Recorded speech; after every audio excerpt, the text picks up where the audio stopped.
Welcome to Surface Area of Prisms and Cylinders Part 1. Today we're going to be doing some surface area, and when we talk about surface area, think about wrapping paper, okay? What would it take to wrap up these shapes? If you think about the activity we did in class today, those pieces of paper that you folded up to make into the three-dimensional shapes, if you left those pieces of paper flat and found the area of all of those shapes, that would be surface area. But before we can talk about surface area, the first thing that we need to talk about is what we call lateral area. Now, if you remember from the space figures notes from the day before, lateral area is that area between the two bases. If the bases are these two hexagons, then all these rectangles going around the middle, that's the lateral area. Same thing, if this square and this rectangle and this rectangle are rectangular bases, then all these rectangles in the middle are our lateral area. Same thing for the pentagonal prism. These rectangles all make up the lateral area. If you think about it in the case of a cylinder, then we're talking about the paper on a can of food. You know, that wrap that goes around the middle of the can. You know, there's no wrapping on the top or wrapping on the bottom. It's just around the middle of the can. That's what we're talking about when we talk about lateral area. Before we can find the surface area of a shape, we've got to be able to find its lateral area. So let's discuss that first. There's a very quick and easy formula to help you find the lateral area of any prism and any cylinder. And that is lateral area is equal to the perimeter of the base times the height of the prism. Alright, so let's go back over some of our vocabulary. Perimeter is when we measure all the sides of a shape. So the perimeter of the base would be all the way around whatever our base happens to be, this hexagon or this pentagon or this rectangle. So the perimeter, P is the perimeter of the base. Perimeter of the base.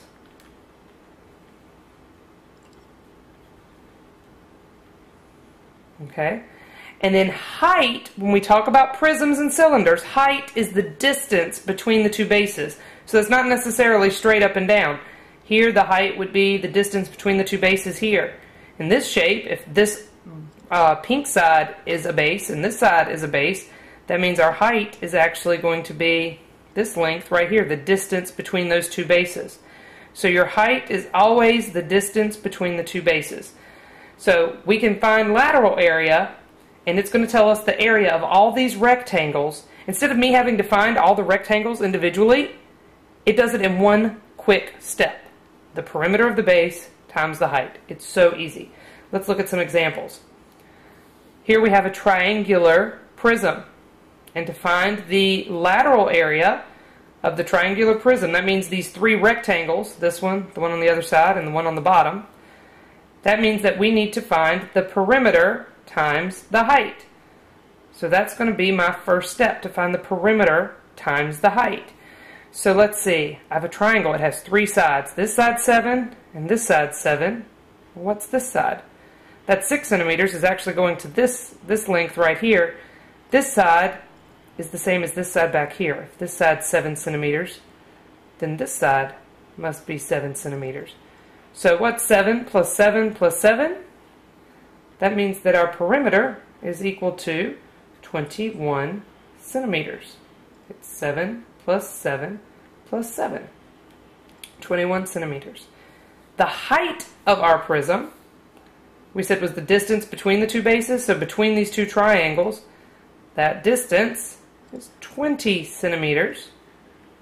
So when we plug into our formula here, we're going to take our perimeter, which was 21, times our height, which was 20, and that's going to be 420 centimeters squared. So that is the lateral area of this triangular prism. Again, that's just this middle part. It doesn't take into account either one of these triangles. To find the full surface area, we'll obviously have to add those in later.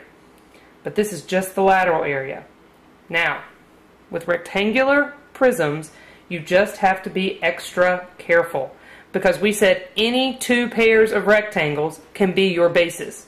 You can have this top one and the bottom one be your two bases, and then your height is the distance in between them. You can have this one over here on this side and this one over here on this side be your two bases, and then this would be the distance in between them. Or you can do like I like to do and take the front one and make it your base. If I'm going to make this one and the one in the back my base, these are my two bases. So if I'm going to say that those are my two bases, then my height is actually going to be the distance between them, which will be this side right here. This will be my height. So, in this problem, 12 inches is going to be my height.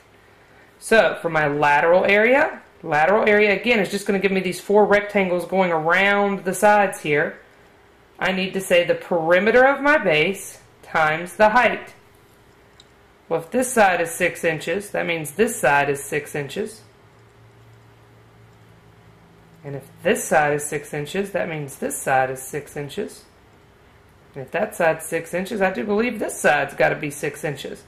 So 4 sides that are all 6 inches, my perimeter is going to be 4 times 6, which is 24.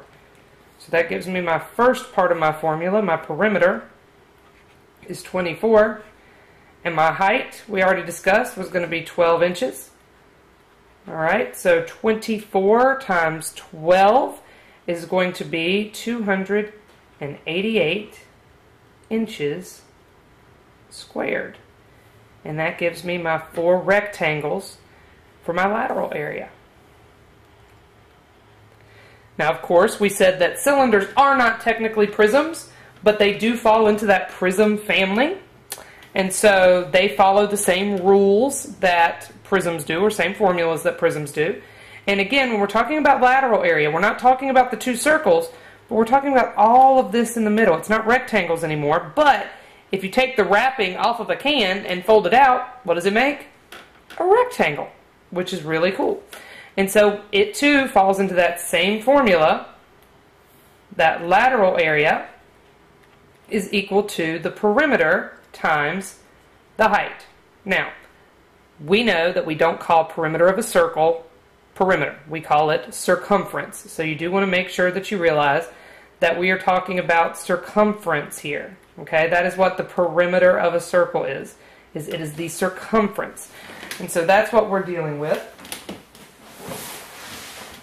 So if we're going to be looking for our perimeter, we need to know the formula for the circumference of a circle. And the circumference of a circle was different than area of a circle. This unit we've been doing with area, but last unit we dealt with circumference.